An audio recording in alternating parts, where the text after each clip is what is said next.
Hello and welcome to our new Unity tutorial.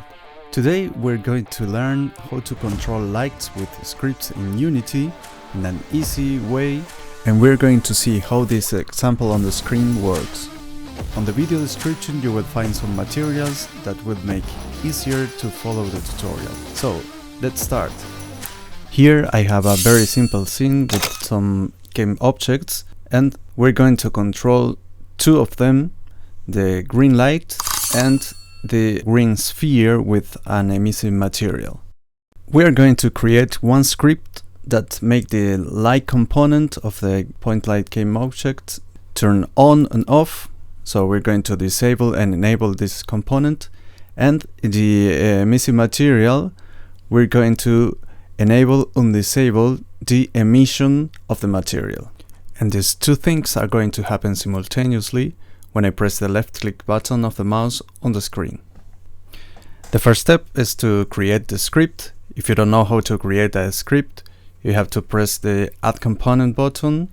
I'm going to make it on the point light that I want to control. Then I write the name, enter, and the script will be ready. And that's how I made the lights control switch. First, I recommend you to be very clear with the names, so very precise. For example, the point light that I'm going to control, I will identify it with a name, so I know which light I'm controlling. And the script that we are going to use, I named it lights control. You can open it by making double click, and then we go to Visual Studio. Here you can see the script, and the first thing that you're going to find are the variables. The variables are like the ingredients of our recipe with the things that we're going to need. And here I have made three variables. The first one of type light is called controller light, and here we will have the light component of the point light game object. The second variable is called shining sphere, is of type game object, and I've made it a serialized field. That means that this variable I'm going to be able to see it here on the script component. So when I make it serialized field, it will appear here, and as it is of type game object, I can drag and drop any game object, for example the hand or the sphere. That's the one that we want to control. But we want to control just the material of the sphere. So we have to have a link or a reference to the material, and that we are going to load it in this variable, controlled material, so we can have control of the emission of the sphere. Now we know what we need. We have the variables to store it. The only thing that's missing is to get it, and that we're going to do it on the start method. That is the method that runs at the beginning of the game, and it's a great place to get the components because it just happens once when the game starts. So again, here above we have the variables, but they're empty. We just know what type they are and how they are named, and here is where we fill these variables with the components. So for the controller light, we just have to write get component light, because as the script is inside the point light game object and the light component too, Unity automatically is going to look for it on this game objects and is going to find it. But the other one is on the sphere, so it's not going to find it on the light, and we have to be specific of where this component is, and it's on the game object shining sphere, and that's where we are going to get the component.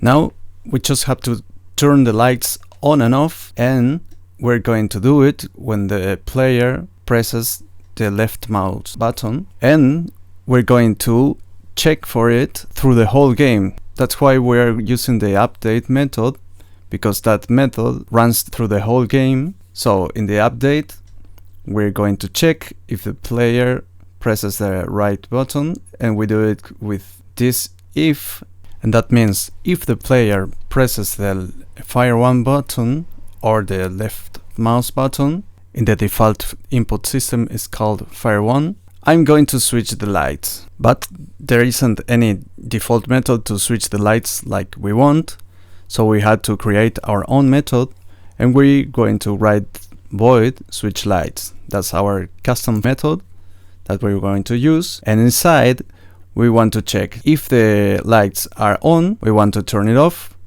So if the lights are on, we're going to disable the light component, the one that we have already stored on this variable, control light, and we do it by writing control light top enable equals false. And we also want to turn off the emission of the material, and that we will do it by writing controlled material dot set color on between parentheses emission color, and we choose color black. That's one way to eliminate the emissions. But if the lights are already off, we want to turn it on, and that's why we will use the else, so the opposite of what we have here above. If the lights are off, the light component will be turned on, enabled true, and the controlled material is going to be restored to the green color, and it's going to have a green emission again.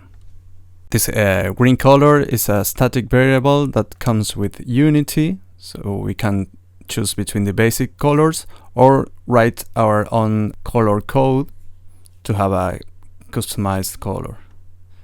So this is the complete code. That's all we need to control the lights.